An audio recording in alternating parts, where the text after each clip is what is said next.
¿Qué harías si descubres que la persona que más amas está siendo destruida en tu propia casa? Un padre millonario regresa a su mansión solo para encontrar una escena que congela la sangre. Lo que descubrirá lo obligará a usar toda su fortuna, no para ganar más dinero, sino para salvar la vida de su hijo y buscar justicia. Si te gusta este tipo de contenido, no te olvides de suscribirte a nuestro canal Cuentos que Enamoran. Publicamos videos todos los días. Y dale like al video si te gusta esta historia y déjanos en los comentarios contándonos desde dónde nos ves y a qué hora nos escuchas. En la puerta de la cocina, un padre empresario se paraliza al ver a su hijo de 6 años acurrucado en el suelo frío durmiendo sobre cartón. El niño está delgado, los pies amoratados, al lado restos de comida vieja. «Papá, ella dijo que no merezco cama calentita», susurra el niño temblando. Lo que este padre descubrirá sobre su ausencia lo cambiará todo. Antes de comenzar esta historia real, comenta desde dónde nos ves y dale like al video.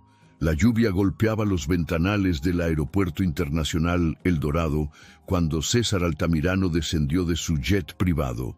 Había pasado 3 semanas cerrando contratos en Tokio y Abu Dhabi, expandiendo su imperio de software por Asia y el Golfo Pérsico. El cansancio pesaba en sus hombros como una manta mojada, pero la anticipación de ver a su hijo Simón lo impulsaba hacia adelante.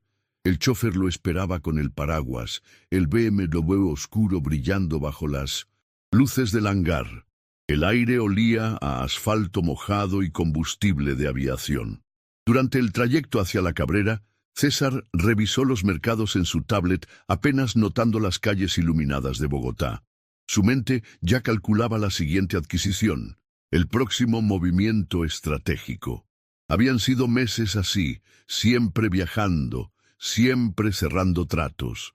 Estefanía, su esposa de 2 años, había insistido en que todo estaba perfecto en casa. Sus mensajes llegaban puntualmente. Fotos de Simón sonriendo, reportes escolares impecables, comentarios sobre lo bien que se llevaban. César había confiado ciegamente. Después de todo, Estefanía había sido su salvación después de la muerte de Marisol, la madre de Simón. Había aparecido en su vida como un rayo de luz, elegante, educada, siempre diciendo las palabras correctas. La mansión estaba en silencio cuando César entró pasadas las 11 de la noche. Las luces de la sala estaban apagadas, solo el resplandor tenue de las lámparas del jardín filtrándose por las cortinas. Dejó su maleta en el recibidor de mármol y aflojó su corbata. Algo en el aire se sentía extraño, un silencio demasiado denso, como si la casa contuviera la respiración. Subió las escaleras hacia el cuarto de Simón, anticipando encontrar a su hijo de 6 años dormido en su cama, rodeado de sus dinosaurios de juguete. Abrió la puerta con cuidado. La cama estaba vacía, las sábanas perfectamente tendidas, frías al tacto. El corazón de César dio un vuelco. Revisó el baño. El cuarto de 1900. Juegos, nada. Corrió al dormitorio principal. Estefanía dormía plácidamente, su cabello castaño esparcido sobre la almohada de seda, su rostro sereno bajo la luz de la luna. La sacudió suavemente. Ella abrió los ojos sorprendida. «César, ya llegaste». Su voz era suave, adormilada. «¿Dónde estás, Simón?» La urgencia en su tono la despertó completamente. En su cuarto, por supuesto. ¿Dónde más estaría? No está ahí. Su cama está vacía. Estefanía se incorporó frunciendo el viso sin guaya. Ceño con lo que parecía genuina preocupación. Se puso una bata de seda rosa y salió del cuarto con César. Revisaron cada habitación de la planta alta. Luego bajaron. El estudio, la sala, el comedor formal, todo vacío. Fue entonces cuando César escuchó un sonido débil proveniente de la cocina. Se adelantó empujando la puerta batiente. La escena que encontró quedó grabada en su retina como una fotografía que jamás podría borrar.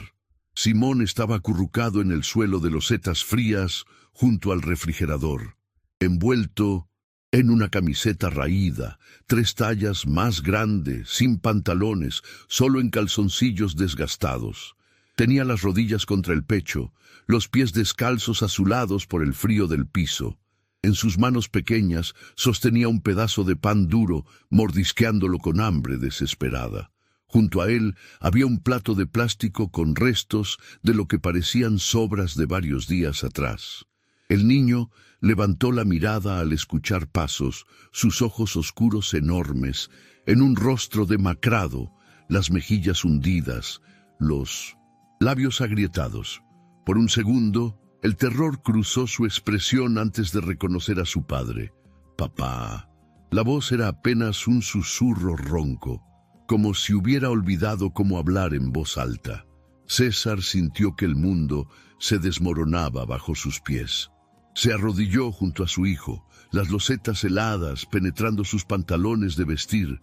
Extendió los brazos lentamente, temeroso de asustar más al niño.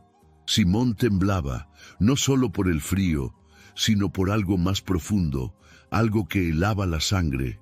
El olor rancio de comida vieja y sudor infantil impregnaba el aire. La luz fluorescente de la cocina revelaba cada detalle cruel.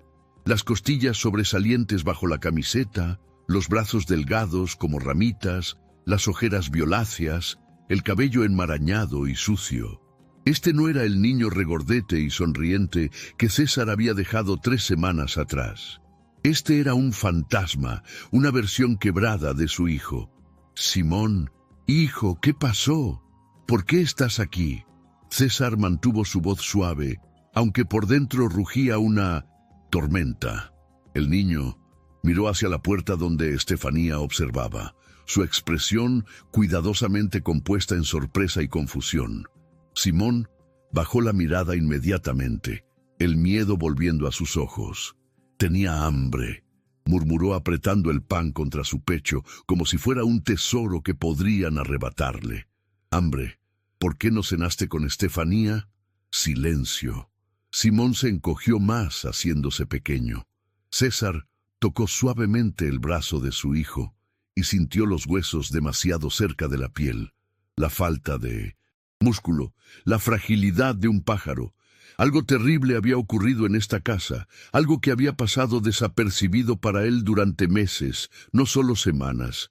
Los viajes constantes, las videollamadas apresuradas, las excusas de Estefanía sobre por qué Simón no podía hablar, porque estaba haciendo tarea o durmiendo. Todo encajaba ahora en un rompecabezas macabro. «Estefanía, ¿qué significa esto?» César se puso de pie cargando a Simón en sus brazos. El niño pesaba alarmantemente poco, como si estuviera hueco. «César, yo no sé qué está pasando. Simón cenó conmigo a las 8, como siempre. Debe haber bajado más tarde». Su voz era perfectamente modulada con la cantidad justa de preocupación e inocencia. «Cenó contigo». «¿Qué cenó?» «Pollo con verduras, lo que preparó Remedios antes de irse». «¿Dónde está Remedios?» César conocía a la cocinera desde hace 5 años. Una mujer maternal que adoraba a Simón. Tuvo que renunciar, problemas familiares. Hace 2 meses, Estefanía se cruzó de brazos, su bata de seda, susurrando con el movimiento. 2 meses, César cargó a Simón hacia el comedor, encendiendo las luces. El niño escondió su rostro en el hombro de su padre temblando. Estefanía lo siguió, su expresión cambiando sutilmente cuando César no estaba mirando, una máscara resbalando solo un milro antes de volver a su lugar. César abrió el refrigerador. Estaba repleto. Quesos importados, embutidos de la mejor calidad, frutas orgánicas, botellas de vino francés, contenedores con comida gourmet. Nada de esto parecía haber sido tocado por manos de un niño hambriento. Abrió las alacenas, cereales caros, galletas artesanales en cajas selladas, chocolates suizos, todo intacto, como un museo de la abundancia inaccesible. Simón dijo suavemente, sentándose en una silla del comedor con el niño en su regazo: «¿Puedes decirme la verdad? ¿Cuándo fue la última vez que comiste algo caliente? El niño miró a Estefanía, luego a su padre, luego a sus propias manos. Sus labios se movieron, pero no salió sonido. Lágrimas silenciosas comenzaron a rodar por sus mejillas demacradas. César sintió un nudo en la garganta, una furia creciente mezclada con culpa devastadora. Él había permitido esto. Él había estado tan absorto en sus negocios, en expandir su imperio, que había dejado a su hijo en manos de un monstruo con rostro de ángel. No puede hablar porque está confundido, intervino Estefanía rápidamente, acercándose con una sonrisa dulce. Ha estado teniendo pesadillas, César. El pediatra dijo que es normal. A su edad, ansiedad por tu ausencia. A veces se levanta en la noche y viene a la cocina sin que yo me dé cuenta. Le he explicado 1000 veces que no debe hacer eso. El pediatra. ¿Cuándo lo llevaste al pediatra? Hace 3 semanas, justo después de que te fuiste. El doctor Benítez, puedo mostrarte el recibo. César estudió el rostro de su esposa. Estefanía sostuvo su mirada sin pestañear, sus ojos verdes claros y sinceros. Había perfeccionado el arte del engaño, cada gesto calculado, cada palabra medida. En cualquier otro momento César habría creído, pero ahora sostenía a un niño esquelético en sus brazos. Un niño que olía a negligencia y miedo. Un niño que temblaba ante la simple presencia de su madrastra. Los números no cuadraban. Las palabras no cubrían la realidad. Voy a llevarlo al hospital ahora, dijo César poniéndose de pie. Al hospital. César, son las 11:30 de la noche. Estás exagerando. Simón está bien, solo un poco delgado. Algunos niños son así. Algunos niños no duermen en el piso de la cocina comiendo pan viejo. Eso es exactamente lo que te digo. Son las pesadillas. Necesita un psicólogo infantil, no urgencias. De todas formas, voy a llevarlo y mañana quiero hablar con el doctor Benítez personalmente. Estefanía apretó los labios, un destello de algo oscuro cruzando su mirada antes de que la máscara volviera a caer perfectamente en su lugar. Asintió con gracia. Por supuesto, mi amor. Haré lo que sea mejor para Simón. Siempre lo he hecho. Alejandro subió a su habitación para cambiar a Simón. En el armario del niño encontró ropa que no había visto antes, prendas baratas y mal ajustadas, nada como la ropa de calidad que él había comprado. Los uniformes escolares estaban sucios, el mochila rasgada. Los juguetes que solían estar ordenados en estantes ahora estaban apilados en cajas, algunos rotos. El osito de peluche que Marisol había regalado a Simón antes de morir estaba escondido en el fondo del armario, uno de sus brazos desprendido. César lo tomó con manos temblorosas. Este oso había sido el objeto más preciado de Simón. Nunca se separaba de él. Encontrarlo así, mutilado y olvidado, era otro golpe al corazón. Vistió a Simón con ropa limpia, notando las marcas en su piel, rosaduras en las muñecas, moretones amarillentos en los brazos, señales de haber sido sujetado con fuerza. El niño permanecía en silencio, sus ojos siguiendo cada movimiento de su padre con una mezcla de esperanza y terror, como si temiera que esta salvación fuera temporal. La clínica del country brillaba en la noche, sus ventanas iluminadas como faros de esperanza. César llevó a Simón directamente a urgencias, usando su nombre y su influencia para conseguir atención inmediata. La doctora de guardia era una mujer de mediana edad, con lentes y expresión seria. Examinó a Simón bajo las luces clínicas despiadadas, mientras César observaba sus manos formando puños en los bolsillos. Cada medición, cada anotación en la tablet de la doctora era una confirmación más de su peor pesadilla. Después de 40 minutos, la doctora llamó a César a su oficina mientras una enfermera quedaba con Simón dándole jugo y galletas que el niño devoraba como si nunca hubiera comido. «Señor Altamirano, Necesito ser directa con usted. La doctora Guzmán cruzó las manos sobre el escritorio. Su hijo presenta desnutrición severa. Su peso está 20% por debajo de lo normal para su edad y altura. Tiene anemia, deshidratación moderada y signos de privación alimenticia prolongada. Calculamos que esto no es cosa de días o semanas, sino de meses, al menos 3, posiblemente más. César sintió que el suelo se movía bajo sus pies. Meses, justo cuando él había comenzado a viajar más frecuentemente, cuando había aceptado el contrato en Asia que requería su presencia constante. Además, continuó la doctora, su tono volviéndose más grave, hay evidencia de trauma psicológico. Simón presenta signos de mutismo selectivo, hipervigilancia y respuestas de sobresalto exageradas. Las marcas en sus muñecas y brazos son consistentes con restricción física. Señor Altamirano, estas son señales claras de abuso y negligencia. Por ley, estoy obligada a reportar esto a las autoridades correspondientes. Hágalo, dijo César inmediatamente, su voz quebrándose. Haga todo lo que sea necesario. Proteja a mi hijo. La doctora asintió, su expresión suavizándose con compasión.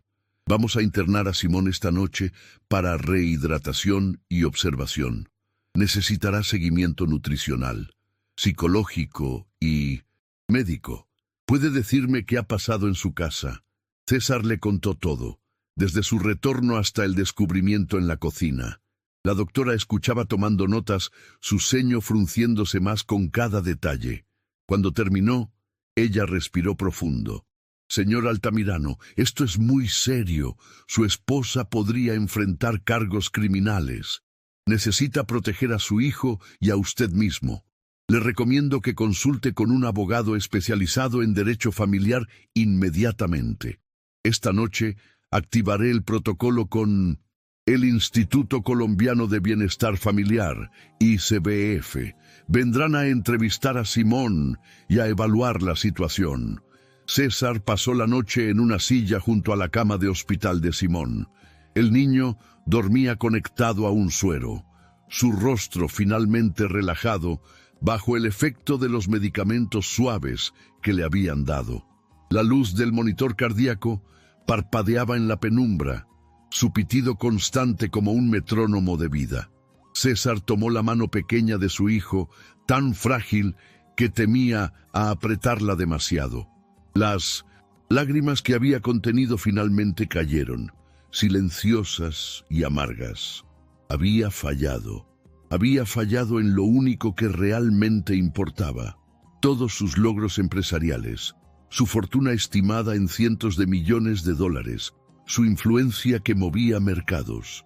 Nada de eso había protegido a su hijo del monstruo durmiendo en su propia cama. El teléfono vibró en su bolsillo. Mensajes de Estefanía, preocupación performativa, preguntas sobre el estado de Simón, ofrecimientos de ir al hospital. César las ignoró todas. Su mente ya estaba trabajando, planificando.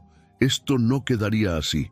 Estefanía había cometido un error fatal al subestimarlo, al pensar que su fachada de esposa perfecta sería suficiente.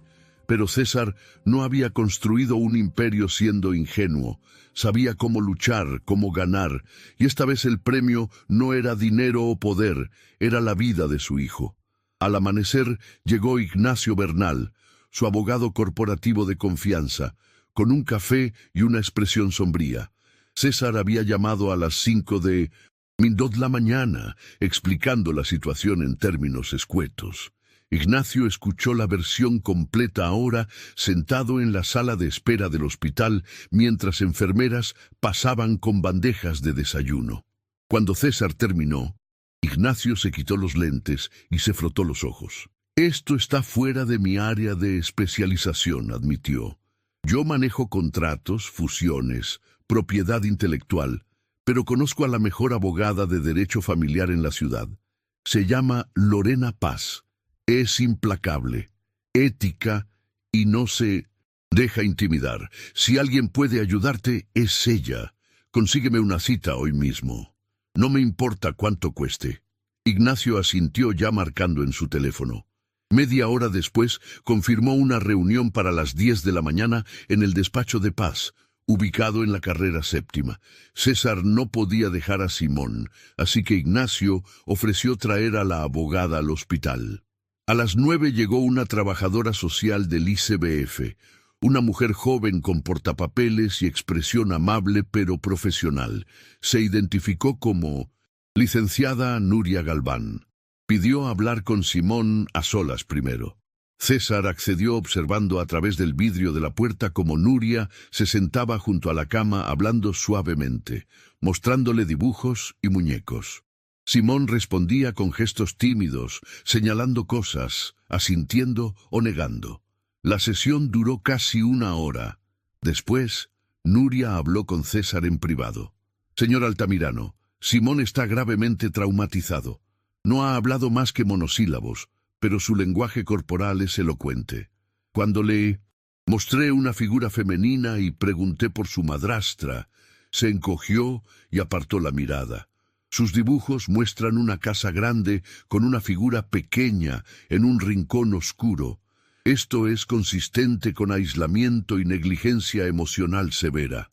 Voy a recomendar que Simón no regrese a ese hogar mientras investigamos. ¿Tiene usted otro lugar donde puedan quedarse? Tengo un departamento en Chicó que uso como oficina ocasionalmente. Tiene todo lo necesario. ¿Puedo quedarme allí con Simón? Perfecto. También necesitaré entrevistar a su esposa, revisar la casa, hablar con vecinos, maestros, cualquier persona que haya tenido contacto con Simón. Este es un proceso formal que puede derivar en medidas judiciales. ¿Está preparado para eso? Estoy preparado para lo que sea necesario. Nuria asintió, sus ojos mostrando respeto. Puedo ver que ama a su hijo, señor Altamirano, pero debo preguntarle, ¿dónde ha estado usted? ¿Por qué no notó esto antes? La pregunta era justa, punante. César respiró profundo. He estado viajando constantemente por negocios. Confiaba en mi esposa. Esa confianza fue mi mayor error y el sufrimiento de mi hijo. No tengo excusa, solo tengo la determinación de que nunca volverá a pasar. Nuria estudió su rostro. Luego anotó algo en su portapapeles. El reconocimiento es el primer paso. Trabajaremos juntos para asegurar el bienestar de Simón. Por ahora, le daré una alta acondicionada con seguimiento médico obligatorio. Coordinemos los próximos pasos. A las 10:30 llegó Lorena Paz, una mujer de unos 40 años, con traje sastre negro y maletín de cuero. Sus ojos cafés eran penetrantes e inteligentes. Evaluó a César en 2 segundos antes de estrechar su mano con firmeza. Ignacio me puso al tanto. Necesito escuchar todo de su propia voz, sin omitir detalles, por incómodos que sean. Se sentaron en la cafetería del hospital. César relató la historia completa otra vez, esta vez con más detalles, incluyendo los meses previos, las señales que había ignorado, las videollamadas donde Simón parecía distante, pero Estefanía siempre tenía una explicación. Lorena tomaba notas en una tablet, sus dedos volando sobre la pantalla. Cuando César terminó, ella permaneció en silencio un momento procesando. Señor Altamirano, este es un caso de negligencia y abuso infantil con agravantes. Su esposa ha mantenido una campaña sistemática de maltrato mientras proyectaba una imagen pública impecable. Eso la hace particular y peligrosa porque es calculada, no impulsiva. Mi experiencia me dice que hay más de lo que hemos descubierto. Necesitamos construir un caso sólido, irrefutable. No podemos dejar ningún espacio para que ella manipule la narrativa. ¿Qué necesita de mí? Primero, quiero que contrate a un investigador privado. Necesitamos documentar todo, su rutina, sus finanzas, cualquier evidencia de que ha estado desviando recursos que deberían ir al cuidado de Simón. Segundo, necesito acceso completo a su hogar. Fotografías, grabaciones, si las hay, cualquier registro digital. Tercero, Necesitamos testimonios, empleados actuales y anteriores, maestros, vecinos, cualquiera que haya observado interacciones entre Estefanía y Simón. Cuarto, documentación médica completa. Y quinto, hizo una pausa, su mirada intensificándose. Necesito que esté preparado para una guerra. Estefanía no se rendirá fácilmente. Atacará su reputación. Alegará que usted es un padre ausente. Posiblemente invente acusaciones contra usted. Debe estar limpio, señor Altamirano. Cualquier esqueleto en su armario saldrá a la luz. No tengo nada que ocultar excepto mi negligencia al no ver lo que estaba pasando. Eso lo admito completamente. Bien, entonces empecemos. Voy a solicitar medidas de protección inmediatas. Un juez puede otorgar custodia temporal, restringir el contacto de Estefanía con Simón y ordenar evaluaciones psicológicas. Pero necesitamos movernos rápido. Mientras hablamos, Estefanía podría estar destruyendo evidencia. Conozco al mejor investigador privado de la ciudad, Héctor Lira. Es discreto y efectivo. Lo llamaré ahora mismo. Lorena asintió aprobadoramente. Se pusieron de pie, estrechando manos de nuevo. Una cosa más, señor Altamirano. A partir de ahora, toda comunicación con Estefanía debe ser documentada. Mensajes de texto, correos, grabaciones, si es posible dentro de la legalidad. No se reúna con ella a solas y sobre todo proteja a Simón. Él es la prioridad. Su recuperación emocional y física está primero. ¿Entendido? Gracias, licenciada Paz. No me agradezca todavía. Apenas comienza la batalla. César regresó a la habitación de Simón. El niño estaba despierto mirando una caricatura en la televisión, pero sin realmente verla. Sus ojos tenían esa mirada perdida de quien ha aprendido a desconectar del mundo. César se sentó en la cama, cuidadoso de no asustarlo. Simón volteó a verlo y algo en su expresión se suavizó, una chispa de esperanza atravesando el miedo. Simón dijo César suavemente, tomando la mano de su hijo. Estoy aquí, voy a cuidarte. Nadie va a lastimarte nunca más, te lo prometo. El niño parpadeó, lágrimas asomando en sus ojos. Su labio inferior tembló. Entonces, con una voz pequeña y ronca que sonaba oxidada por el desuso, susurró algo que partió y recompuso el corazón de César al mismo tiempo. De verdad, papá, de verdad, hijo, estoy aquí. Simón se abalanzó hacia adelante, abrazando a su padre con una fuerza sorprendente para su estado debilitado. Sollozó contra el pecho de César. Años de miedo y soledad derramándose en ese abrazo. César lo sostuvo acariciando su cabeza, murmurando palabras de consuelo, prometiendo internamente que movería cielo y tierra para cumplir su palabra. El sol entraba por la ventana iluminando la habitación de hospital, pero para César era el principio de un camino oscuro, un camino que transitaría hasta el final sin importar el costo. Héctor Lira llegó al departamento de Chicó esa misma noche. Era un hombre de 50 años, canoso, con apariencia de oficinista, pero ojos de halcón que no perdían detalle. Había trabajado en la policía judicial durante 20 años antes de iniciar su agencia privada. César le pagaba bien por casos corporativos, verificación de socios, investigación de fraudes, espionaje industrial dentro de los límites legales. Esto era diferente, más personal, más urgente. Se sentaron en el estudio mientras Simón dormía en la habitación principal, finalmente en una cama suave con sábanas limpias. El osito de peluche reparado, apretado contra su pecho. César había pasado la tarde cosiendo el brazo del oso con hilo dental, sus manos torpes con la aguja, pero determinadas. Simón había llorado al verlo, aferrándose al juguete como si fuera un salvavidas. «Necesito todo sobre Estefanía», dijo César, deslizando una carpeta con información básica, nombre completo, fecha de nacimiento, lugares de residencia anteriores, sus finanzas, sus movimientos, cualquier persona con quien se comunique regularmente y necesito acceso a mi casa sin que ella lo sepa. Héctor hojeó la carpeta, su expresión inescrutable. ¿Qué estamos buscando específicamente? Evidencia de negligencia, de malversación de fondos, de cualquier cosa que demuestre que ha estado maltratando a mi hijo y quiero saber quién es realmente. Me casé con ella después de un noviazgo de 8 meses. Ahora me doy cuenta de que apenas la conozco. Sospecha que mintió sobre su pasado. Sospecho todo. Héctor asintió lentamente cerrando la carpeta. Señor Altamirano, voy a ser directo. Este tipo de investigaciones pueden descubrir cosas feas. ¿Está preparado para ver a su esposa bajo esa luz? Ya la vi.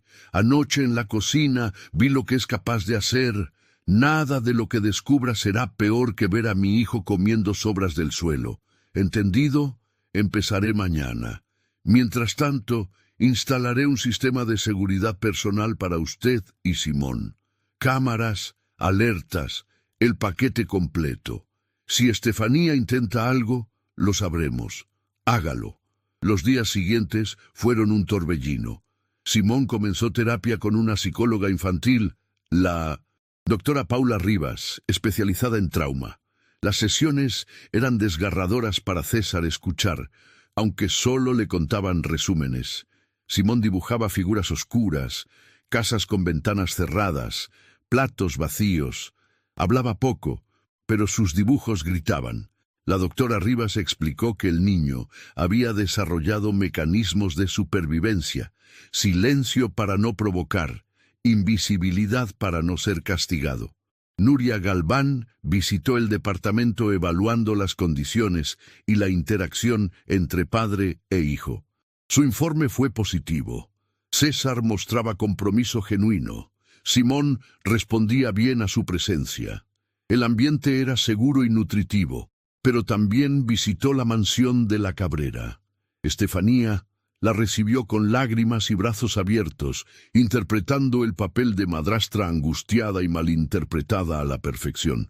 La casa estaba impecable, llena de fotos familiares cuidadosamente curadas, evidencia fabricada de una vida feliz. El cuarto de Simón había sido redecorado, lleno de juguetes nuevos, ropa cara en el armario. Estefanía mostró recibos de compras recientes, menús planificados, calendarios de actividades, todo una mentira construida en 3 días. Es astuta, dijo Nuria cuando reportó a César, pero no lo suficiente. Los niños no mienten sobre trauma, los adultos sí. Seguimos adelante. Mientras tanto, Héctor trabajaba en las sombras. Instaló cámaras ocultas en la mansión, aprovechando que César aún tenía acceso como dueño de la propiedad. Rastreó las tarjetas de crédito de 1200. Estefanía, miles de dólares en ropa de diseñador, joyería, spas, restaurantes caros, ni un centavo en pediatras, ropa infantil o juguetes. Antes de que César regresara, entrevistó a empleados despedidos. La cocinera Remedios, quien reveló que Estefanía la había corrido por darle comida extra a Simón. La niñera anterior, Rosa, quien había sido amenazada y pagada para mantener silencio después de cuestionar el trato al niño, el jardinero, quien había visto a Simón encerrado en su cuarto durante horas. Los testimonios se acumulaban, cada uno pieza más del rompecabezas horrible. Una tarde, César recibió una llamada de la escuela de Simón. La directora, profesora Julia Obregón, había escuchado sobre la investigación y solicitaba reunirse. César llegó a la escuela privada en Rosales, un edificio colonial hermoso con jardines amplios. La profesora Obregón era una mujer de 60 años, cabello plateado recogido en un moño, lentes colgando de una cadena. La gravedad en su rostro no auguraba nada. Bueno, señor Altamirano debía haber actuado antes. Comenzó sin preámbulos, sentada detrás de su escritorio de caoba. Simón llegaba tarde constantemente en los últimos meses, a veces sin desayunar. Su uniforme estaba sucio, repetido días seguidos. Perdió peso visiblemente. Su maestra, profesora Berta, Reportó que se quedaba dormido en clase, que no participaba como antes.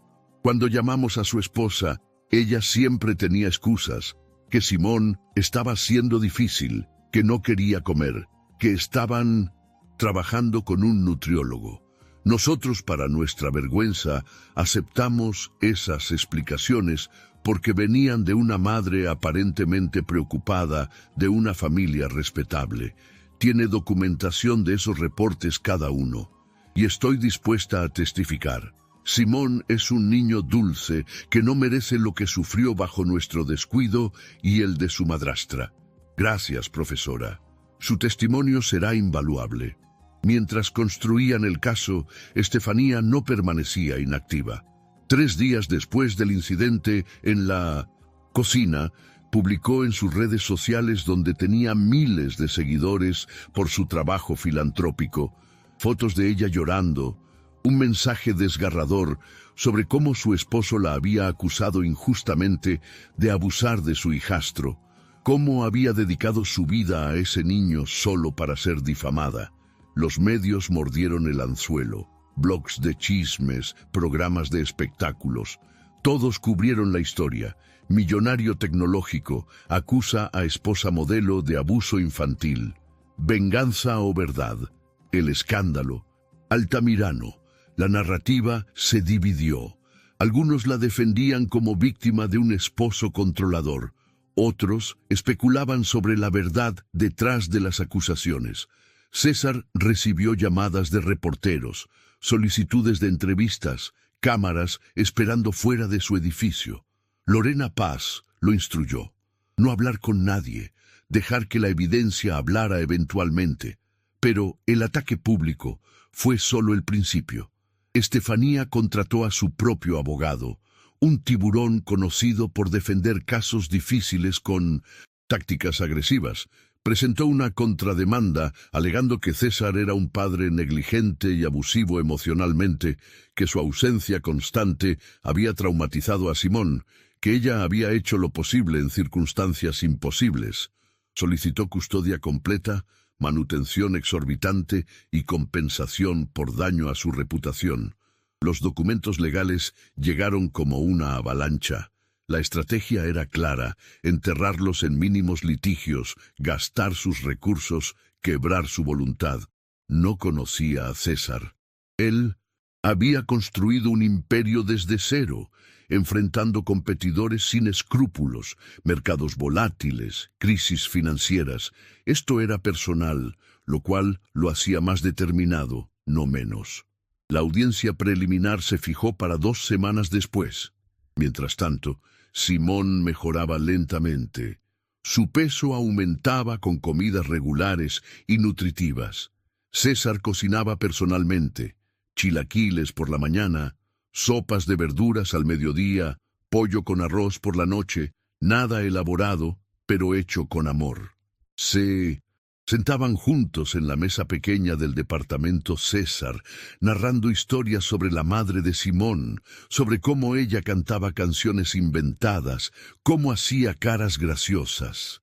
Simón escuchaba, a veces sonreía tímidamente. Una noche, después de un baño caliente con burbujas, Simón habló por primera vez de lo que había vivido. Ella decía que yo era feo.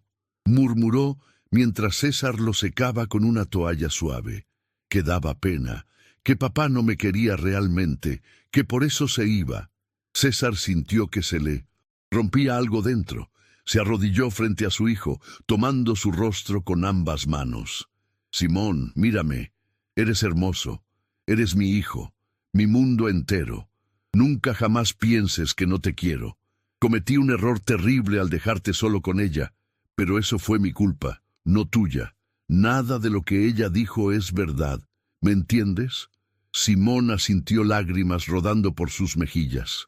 Estoy aquí, dijo César abrazándolo. Siempre estaré aquí. Esa noche Simón durmió toda la noche sin pesadillas, por primera vez en semanas. César se quedó despierto trabajando en su laptop, respondiendo emails urgentes que había ignorado. Su empresa podía funcionar sin él por un tiempo. Tenía un equipo ejecutivo competente, pero necesitaba mantener algún control. La ironía no se le escapaba. Ahora que estaba físicamente presente para Simón, tenía que encontrar balance, no ausencia total ni obsesión laboral, un punto medio que nunca había practicado. Su teléfono sonó. «Héctor, tengo algo. Puede hablar adelante». Estefanía no, es quien dice ser. Su apellido de soltera era diferente. Lo cambió legalmente hace 5 años. Antes de conocerlo, estuvo casada brevemente con un empresario en Medellín. Ese matrimonio terminó mal. Él solicitó orden de restricción alegando manipulación financiera. Nunca hubo cargos formales, porque llegaron a un acuerdo privado. Pero hay un patrón. Se involucra con hombres exitosos, aísla a sus hijos de relaciones anteriores, obtiene control sobre finanzas. Usted es al menos el tercero. Los otros no tenían hijos tan pequeños o las circunstancias fueron diferentes, pero el patrón está ahí. César cerró los ojos, procesando. Había sido un blanco, elegido cuidadosamente, viudo vulnerable con un niño pequeño y fortuna considerable. Ella había visto oportunidad, no amor. Tiene documentación de esto. Completa, sentencias de divorcio, registros públicos. Hasta encontré a su exesposo dispuesto a testificar. Estefanía es una depredadora profesional. Envíemelo todo a Lorena Paz. Esto termina ya.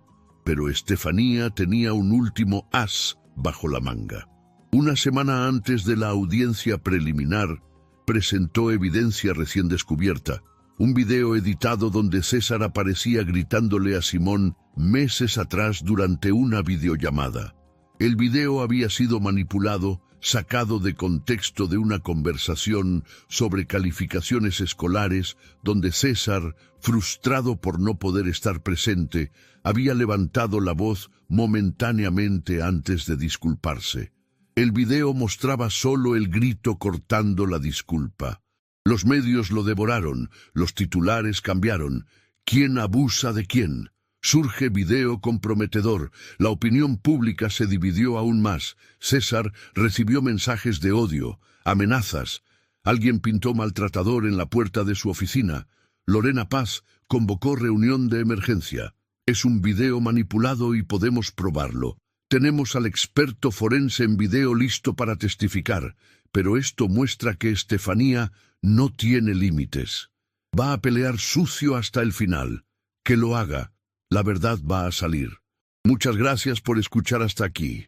Si te gusta este tipo de contenido, no te olvides de suscribirte a nuestro canal Cuentos que Enamoran. Publicamos videos todos los días. Y dale like al video si te gusta esta historia y déjanos en los comentarios contándonos desde dónde nos ves y a qué hora nos escuchas. La audiencia preliminar fue en un juzgado familiar del centro de la ciudad.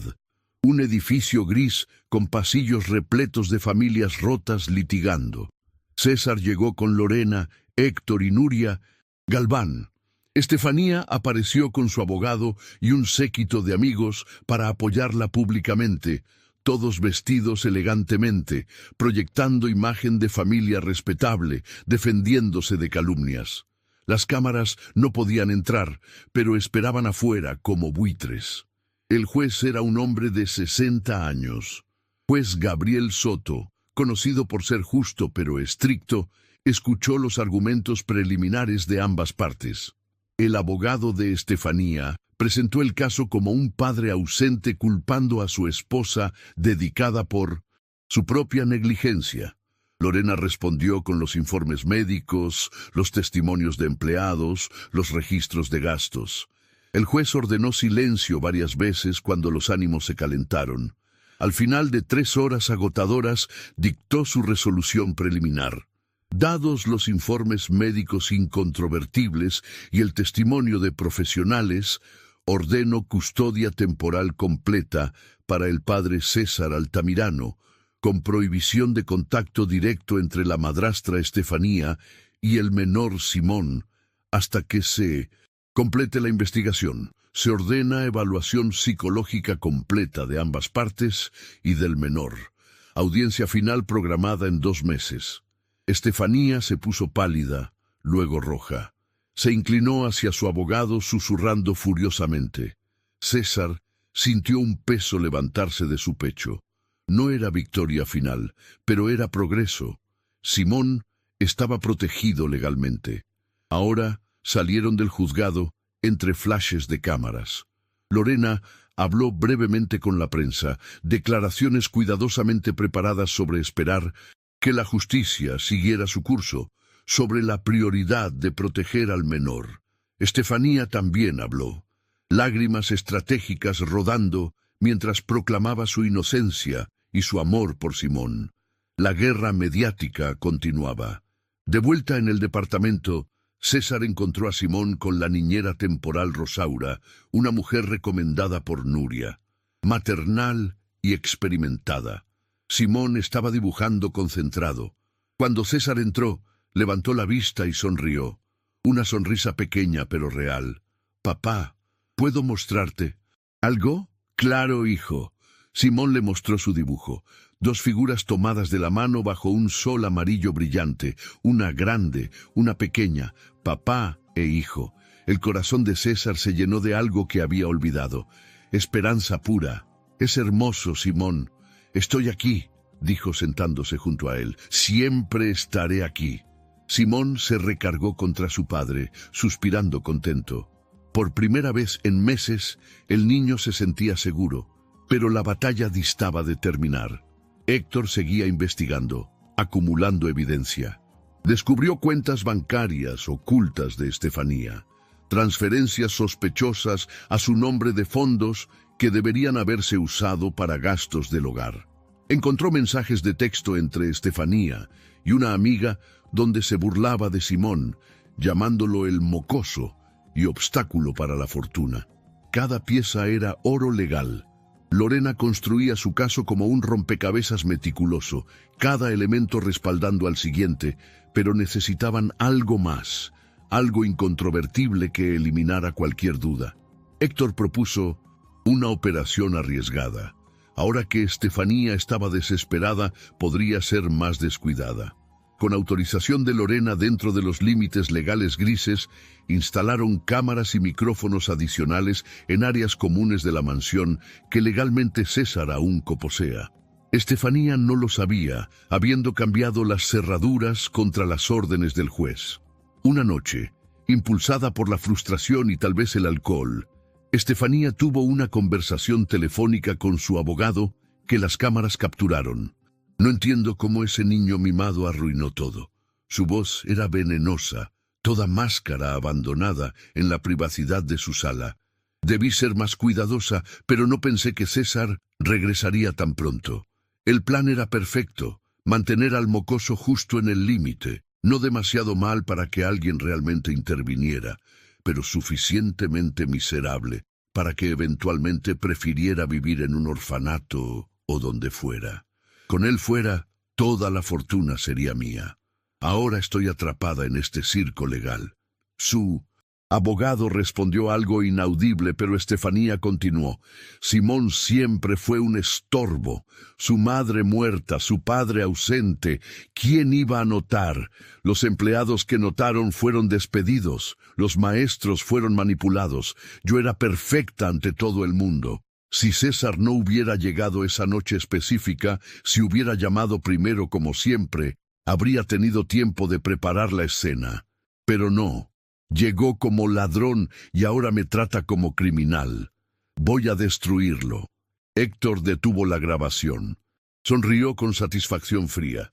«Esto es confesión directa con intención maliciosa. Es lo que necesitábamos, pero no podían usarla aún. Había que esperar al momento preciso, la audiencia final. Mientras tanto, la vida encontraba ritmo. César redujo sus viajes a 0, manejando su empresa remotamente. Sorprendentemente funcionaba mejor que antes. Delegaba más, confiaba en su equipo. Se daba cuenta de que su presencia constante no era tan indispensable como había creído. Su verdadera presencia indispensable estaba en el departamento de Chicó, En las mañanas haciendo panqueques con Simón, en las tardes ayudando con tareas, en las noches leyendo cuentos antes de dormir.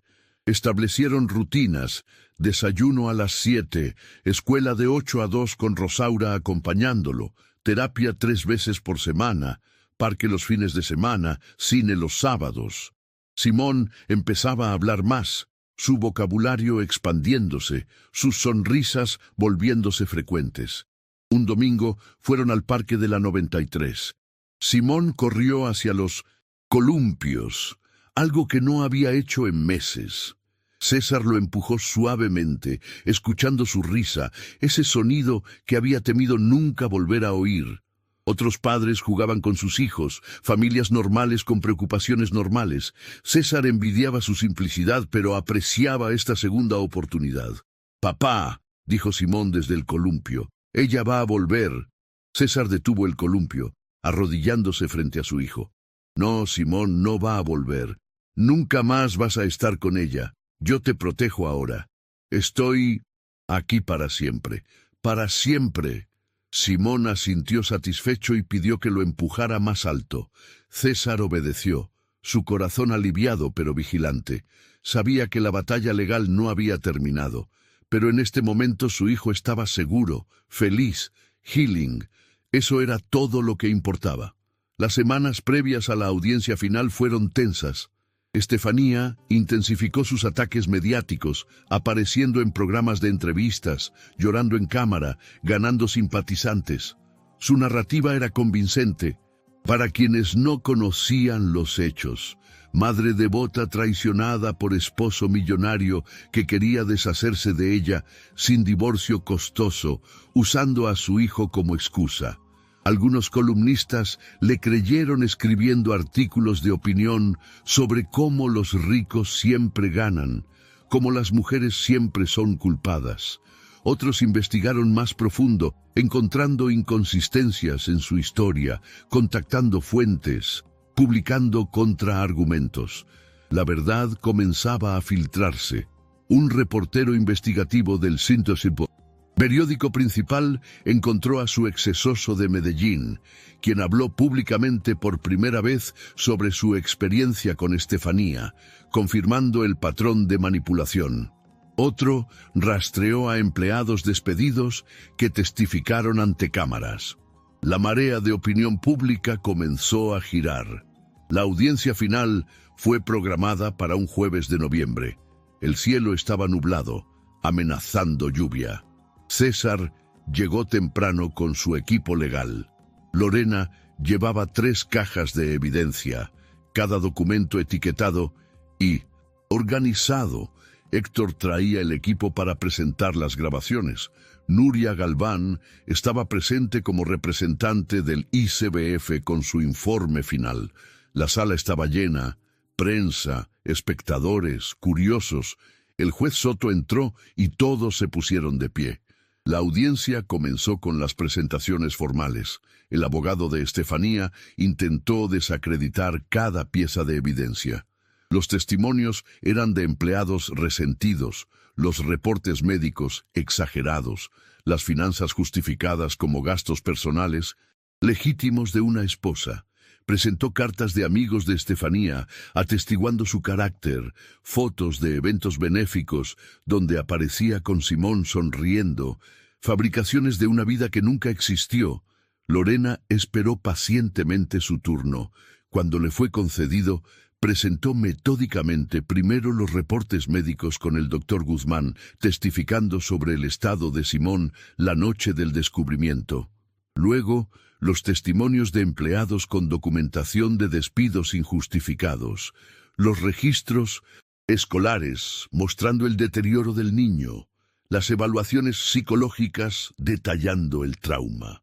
«Su señoría», dijo Lorena, su voz clara y firme, «el patrón es innegable. Durante los meses que el señor Altamirano estuvo ausente, Simón sufrió negligencia sistemática diseñada para mantenerlo justo en el límite de supervivencia. No fue accidente ni descuido, fue cálculo». El abogado de Estefanía objetó alegando especulación. El juez lo desestimó, permitiendo que Lorena continuara. Presentó los extractos bancarios, las transferencias sospechosas, los gastos en lujos personales versus cero inversión en el bienestar del niño. Luego vinieron los testimonios en video. Remedios llorando mientras relataba cómo Estefanía la amenazó por alimentar a Simón. Rosa describiendo el aislamiento del niño. El profesor Obregón explicando las señales ignoradas. Cada testimonio era un clavo más. Estefanía mantenía su compostura, lágrimas controladas, expresión de víctima injustamente perseguida. Su abogado tomaba notas furiosamente, preparando contraargumentos, pero Lorena guardaba el golpe final. Pidió permiso para presentar evidencia de audio. El juez accedió. Las bocinas de la sala llenaron el espacio con la voz de Estefanía, clara e inconfundible, confesando su plan, su desprecio por Simón, su manipulación fría. El silencio que siguió fue absoluto. Todos en la sala procesaban lo que habían escuchado. Estefanía se puso pálida, luego roja, luego pálida de nuevo. Su abogado pidió un receso de emergencia. El juez lo concedió por 15 minutos. En el pasillo, Estefanía confrontó a su abogado en voz baja pero intensa. César no podía escuchar, pero la veía gesticular, desesperada. Cuando regresaron, ella había cambiado de estrategia. Su abogado argumentó que la grabación era ilegal, obtenida sin consentimiento en propiedad privada. Lorena respondió citando la ley. César era copropietario legal de la mansión. La grabación fue en área común y existía causa probable, dada la investigación activa de abuso infantil. El juez deliberó brevemente consultando precedentes. Finalmente, dictaminó que la grabación era admisible dadas las circunstancias excepcionales de protección a un menor. El abogado de Estefanía se hundió en su silla derrotado. Estefanía misma parecía una estatua, su máscara finalmente quebrada sin posibilidad de reparación. El juez pidió a ambas partes presentar argumentos finales. Lorena fue concisa. La evidencia mostraba abuso claro, negligencia intencional y riesgo. Continuó para el menor si alguna vez quedaba bajo custodia o cerca de la acusada. Solicitaba custodia completa y permanente para César, prohibición absoluta de contacto entre Estefanía y Simón y derivación del caso a la fiscalía para considerar cargos criminales. El abogado de Estefanía intentó argumentar circunstancias atenuantes, estrés, malentendidos, pero sus palabras sonaban huecas después de la grabación.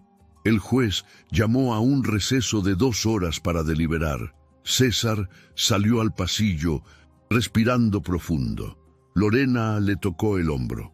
Lo hicimos bien. Ahora depende del juez, pero la evidencia es abrumadora. ¿Cuáles son las probabilidades? 8/20 a nuestro favor, pero nunca es seguro hasta que escuchamos el veredicto. Las 2 horas fueron eternas. César llamó a Rosaura para verificar que Simón estuviera bien.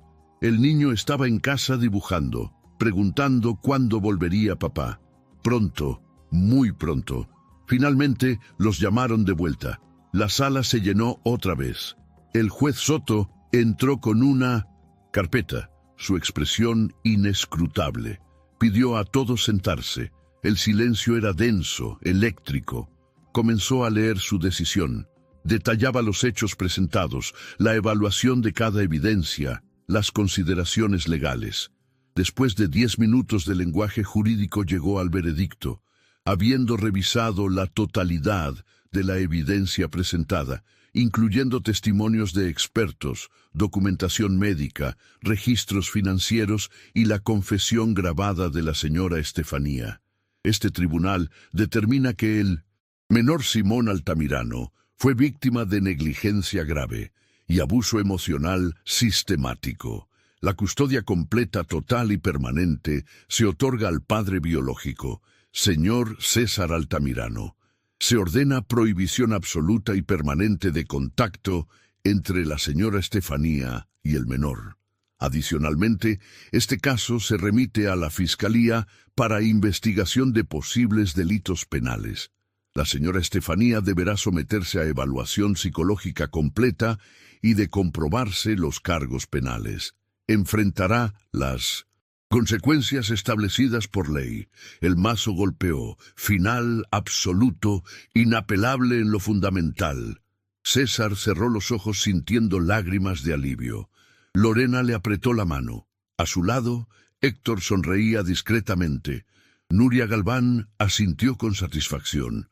Al otro lado de la sala, Estefanía estaba inmóvil, como si no pudiera procesar lo que había escuchado. Su abogado recogía sus papeles en silencio.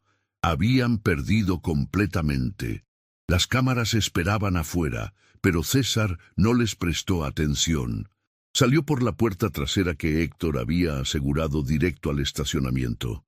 Necesitaba llegar a casa a su hijo, a empezar verdaderamente su nueva vida. Pero antes, una parada.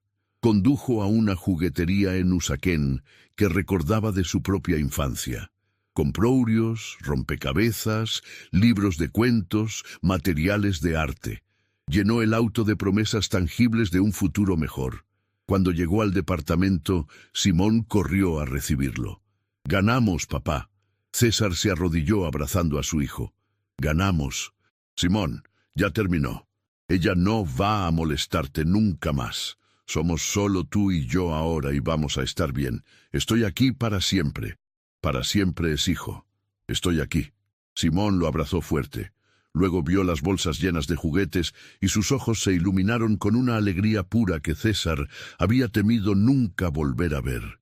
Esa noche cenaron pizza, la favorita de Simón, según recordaba de antes del horror. Vieron una película de animación acurrucados en el sofá. Simón se quedó dormido antes del final. Su cabeza recostada en el hombro de su padre, el osito de peluche reparado apretado bajo su brazo. César lo cargó a la cama, arropándolo con cuidado. Se quedó mirándolo dormir, memorizando este momento de paz.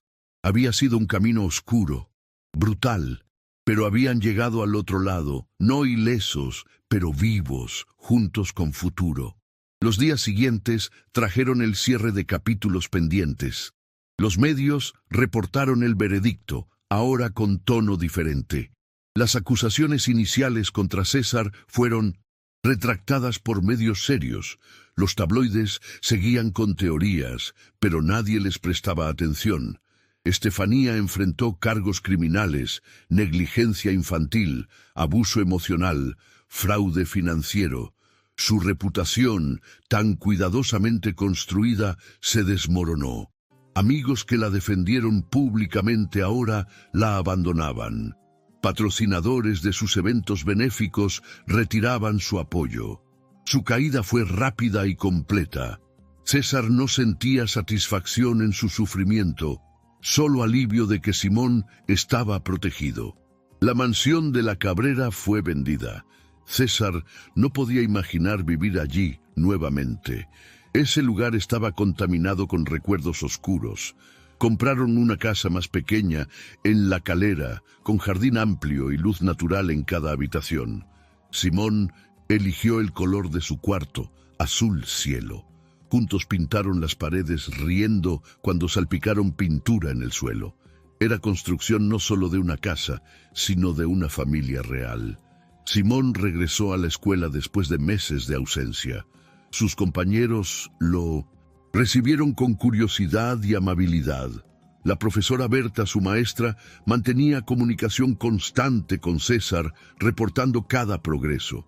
Simón participaba más, sonreía, jugaba en el recreo. Todavía tenía días difíciles, momentos donde el trauma resurgía, pero cada vez eran menos frecuentes. La terapia con la doctora Rivas continuaba ayudándolo a procesar, a sanar.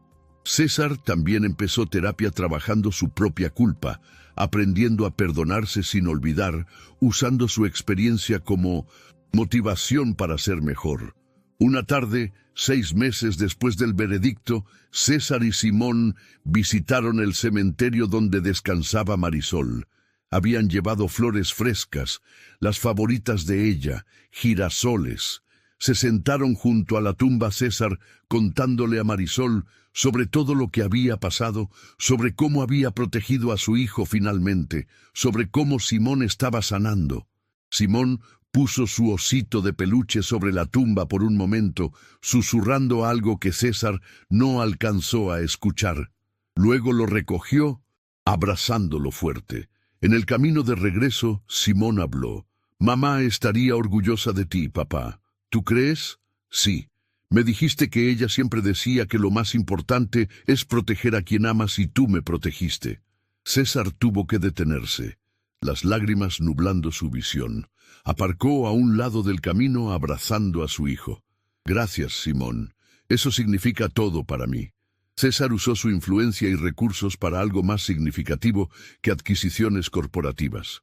Estableció una fundación dedicada a identificar y prevenir abuso infantil, financiando programas de capacitación para maestros, campañas de concientización pública, refugios para niños en riesgo.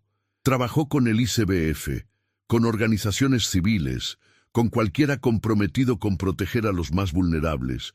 Dio entrevistas, compartió su historia como advertencia y como esperanza.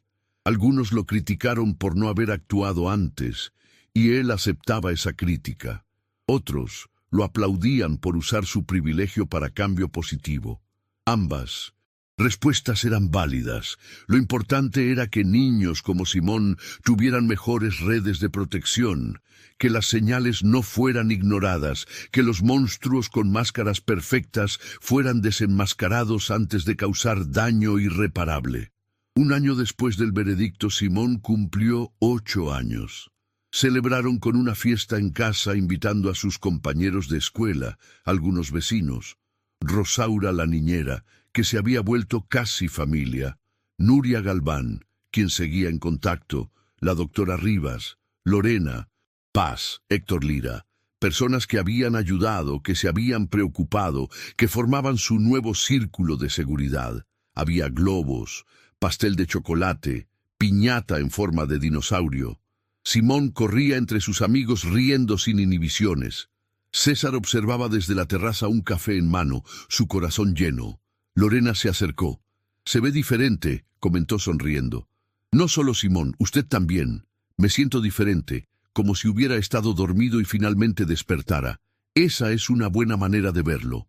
«¿Algún arrepentimiento?» «Muchos. Cada día que no estuve ahí antes, pero también gratitud por la segunda oportunidad. No todos la tienen, no todos la aprovechan como usted. Simón es afortunado de tenerlo, yo soy afortunado de tenerlo a él». Esa noche, después de que todos se fueran, César y Simón se sentaron en el jardín. El cielo estaba despejado, estrellas visibles a pesar de las luces de la ciudad.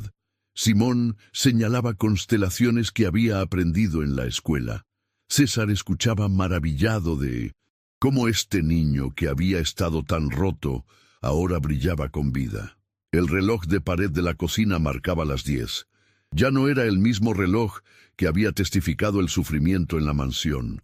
Este era nuevo, con números grandes y colores alegres, marcando tiempo de esperanza en lugar de desesperación.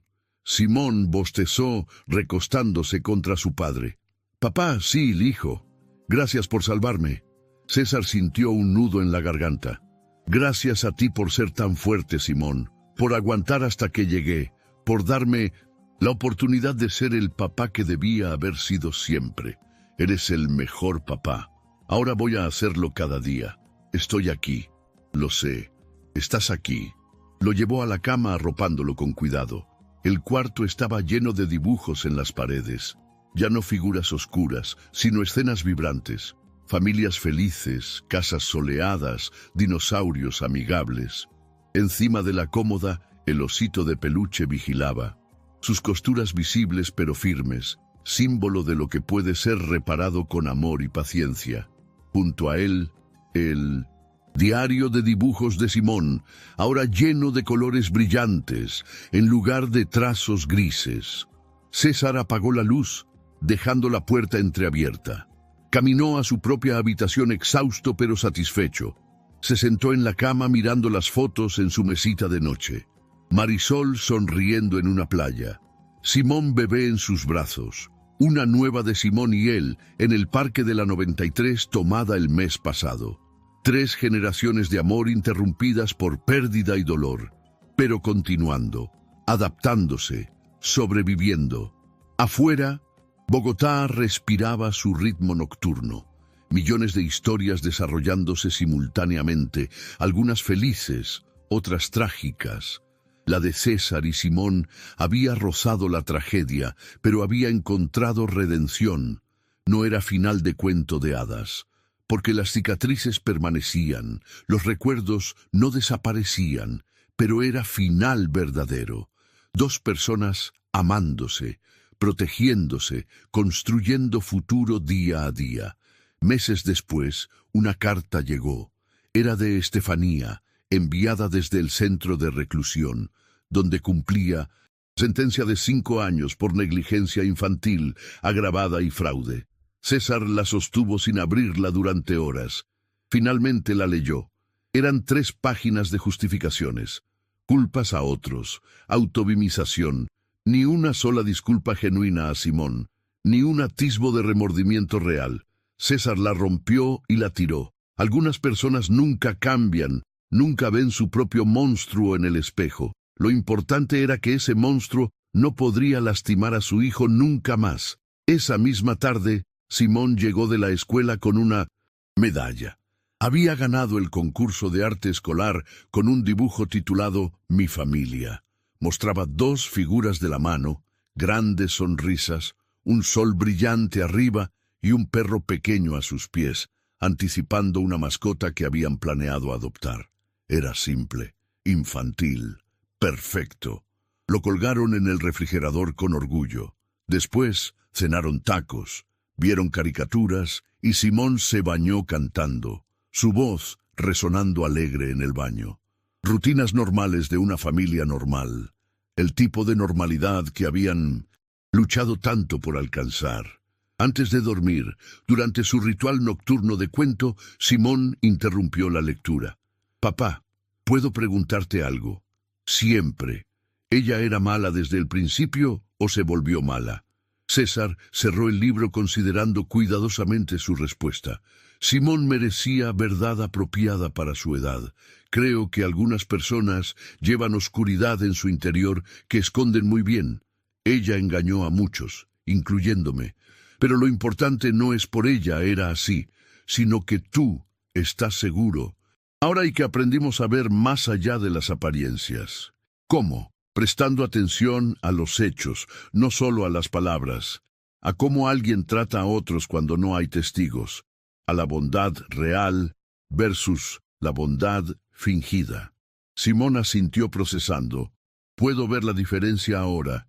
Tú eres bondad real, trato de serlo, y tú me haces querer ser mejor cada día.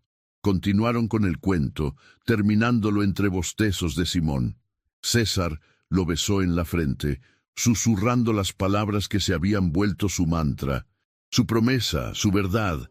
Estoy aquí, hijo, siempre estaré aquí. Lo sé, papá, lo sé. César salió del cuarto, su corazón en paz por primera vez en años.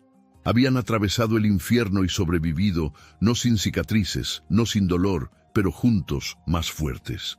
El camino adelante todavía tenía desafíos. Momentos difíciles esperaban en el futuro, pero enfrentarían todo como lo que ahora eran. Una familia real, construida no en sangre o legalidades, sino en amor inquebrantable, en presencia constante, en la promesa cumplida de protección. La justicia había prevalecido no solo en los tribunales, sino en su hogar, donde cada día construían algo que Estefanía nunca podría destruir: seguridad, confianza, alegría. Simón estaba sanando, floreciendo, convirtiéndose en el niño brillante que siempre debió ser. y César había aprendido la lección más dura y valiosa, que el éxito verdadero no se mide en dinero o poder, sino en estar presente para quienes más lo necesitan, en actuar cuando es difícil, en nunca abandonar a los más vulnerables. La historia no terminaba con una declaración grandiosa o un momento épico. Terminaba con lo ordinario, vuelto extraordinario por su simplicidad y sinceridad. Un padre preparando el almuerzo escolar de su hijo para el día siguiente, doblando una nota con un dibujo de un dinosaurio sonriente. Un niño durmiendo tranquilo, soñando sueños infantiles normales en lugar de pesadillas. Una casa no perfecta, pero llena de amor, risas, presencia. Terminaba con la comprensión profunda de que proteger a un niño, a cualquier niño, es responsabilidad de todos, de maestros que notan cambios, de vecinos que se preocupan, de profesionales que actúan, de sistemas que responden y, sobre todo, de padres que eligen estar presentes no física, sino emocionalmente. Estefanía representaba el mal que se oculta tras máscaras perfectas, recordando que las apariencias engañan y que la vigilancia constante es necesaria. Pero César, Lorena, Héctor, Nuria, la doctora Rivas, Rosaura, los maestros, todos representaban la esperanza, que cuando el mal es desenmascarado, hay personas dispuestas a luchar, a proteger, a restaurar. Para los espectadores de esta historia, para cada persona que lee estas palabras, quedaban preguntas importantes. ¿Notarían las señales si un niño cercano las mostrara? ¿Actuarían aunque fuera incómodo? ¿A significara desafiar apariencias o convenciones sociales? ¿Entenderían que el silencio es complicidad? ¿Que el bienestar de un niño vale más que la comodidad de ignorar lo obvio? Las respuestas a estas preguntas determinan cuántos niños como Simón sufren en silencio versus cuántos son rescatados a tiempo. Cada persona tiene el poder de marcar diferencia, de ser el adulto que nota, que pregunta, que actúa. No requiere riqueza o influencia, solo requiere valor, compasión y el entendimiento fundamental de que los niños merecen protección absoluta. Simón tuvo suerte porque su padre finalmente despertó, porque profesionales competentes intervinieron, porque un sistema imperfecto funcionó en su caso. No todos tienen esa suerte, pero cada historia como esta compartida, cada conversación iniciada, cada persona educada sobre las señales de abuso, aumenta las probabilidades de que el próximo niño vulnerable también tenga su salvación. Esta historia es ficción, pero refleja realidades vividas por incontables niños en hogares que desde afuera parecen perfectos. Es llamado a la acción para mirar más allá de las fachadas, para cuestionar, para proteger.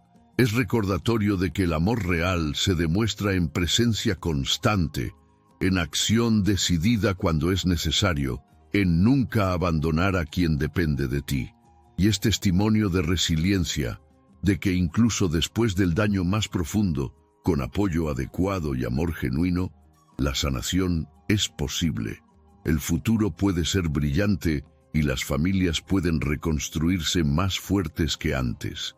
Ahora, volviendo a ti que has leído hasta aquí, te pregunto con toda sinceridad, ¿qué harías si alguien en quien confías traicionara esa confianza de la manera más cruel?